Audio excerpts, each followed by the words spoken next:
பண்ணா நல்லா இருக்கும். இதுக்குன்னு தனியா இண்டிவிஜுவலா ஒரு பிளேஸ் வைக்கணும். ஸோ அங்க ஸ்கூல் பசங்க இதை தாண்டி தான் வரணும். இது வந்து ஸ்கூல் ஷீட் தான் ஃபுல்லா.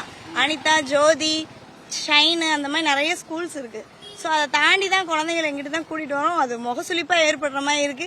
ரெண்டாவது இந்த புகை மூலியமாவே நிறைய டிஸ்டர்பன்ஸ் பாருங்க. இந்த குழந்தைங்களுக்கு ஸ்கூலுக்கு கூட இந்த புகை போக வாய்ப்பு இருக்கு. நிறைய இடங்கள்ல பாக்குறோம். அதை வந்து முடிஞ்ச அளவுக்கு மாத்த ட்ரை பண்ணுங்க. இப்போ எப்பயுமே இப்படிதான் கிடக்கு. ரொம்ப வாடையா தான் இருக்கு. அதை பராமரிக்கவே மாட்டாங்க. அடிக்கடி இப்படிதான் நடக்கும். ஒரு வாரம் வரைக்கும் அப்படியே தான் கிடக்கும். அதுக்கப்புறம் தான் சுத்தம் பண்ணுவாங்க.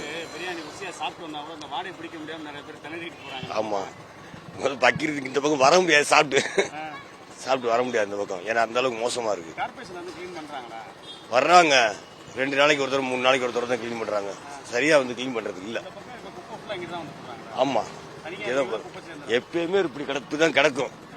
2 நாள் கழிச்சு தான் அள்ளுவாங்க மொத்தமா. கவர்மெண்ட் அவங்க பார்த்தா எதுவும் செய்ய முடியும். நம்ம என்ன செய்ய முடியும்? குப்பை எடுக்கிறாங்க சார். கொஞ்சம் சரியான ஒரு பராமரிப்பு நல்லா செயல்படுறாங்க சார்.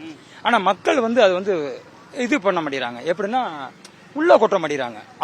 அவங்களுக்கு அது தெரியல. இருந்து பார்த்தா தான் தெரியும். மக்கள்லாம் பாவம். இது தள்ளிவு இருக்கிறது இந்த மாதிரி கொட்டுறாங்க. ஆனா மாநகராட்சியில் நல்லா செயல்படுறாங்க.